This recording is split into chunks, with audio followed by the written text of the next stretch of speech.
কারবালার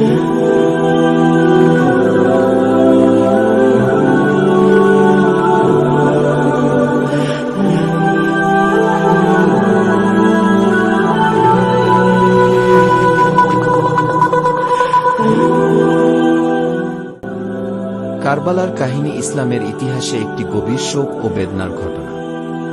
এটি 680 খ্রিস্টাব্দে 10 মুহররম 61 হিজরি ইরাকের কারবালা প্রান্তরে সংঘটিত হয়েছিল।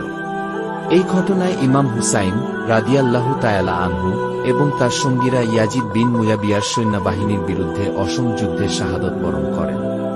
পটভূমি: ইমাম হুসাইন রাদিয়াল্লাহু তাআলা আনহু ছিলেন ইসলামের শেষ নবী হযরত মুহাম্মদ সাল্লাল্লাহু আলাইহি ওয়াসাল্লাম এর দৌহিত্র এবং হযরত আলী রাদিয়াল্লাহু তাআলা আনহু ও ফাতিমা রাদিয়াল্লাহু তাআলা আনহু এর পুত্র।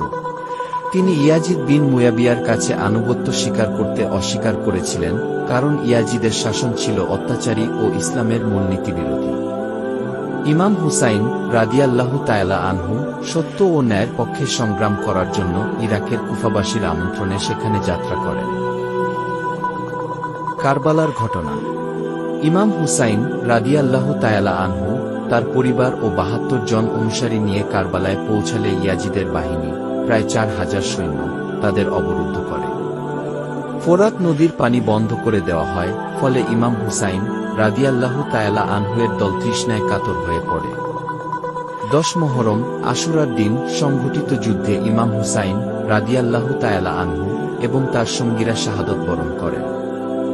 তার পরিবারের সদস্যদের, নারী ও শিশুদের বন্দী করে কুফা ও দামেস্কে নিয়ে যাওয়া হয়।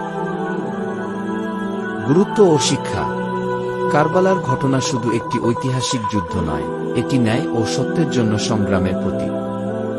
ইমাম হুসাইন রাদিয়াল্লাহু তাআলা আনহু এর আত্মত্যাগ বিশ্বাস ও নীতির জন্য সংগ্রামের আদর্শ হিসেবে বিবেচিত হয়। শিয়া মুসলমানরা প্রতি বছর মুহররম মাসে এই ঘটনা স্মরণ করে শোক পালন করেন, বিশেষত আশুরার দিনে। কারবালার কাহিনী অন্যায়ের বিরুদ্ধে প্রতিবাদ, ন্যায়ের পক্ষে দৃঢ়তা এবং আত্মসম্মান রক্ষার শিক্ষা দেয়।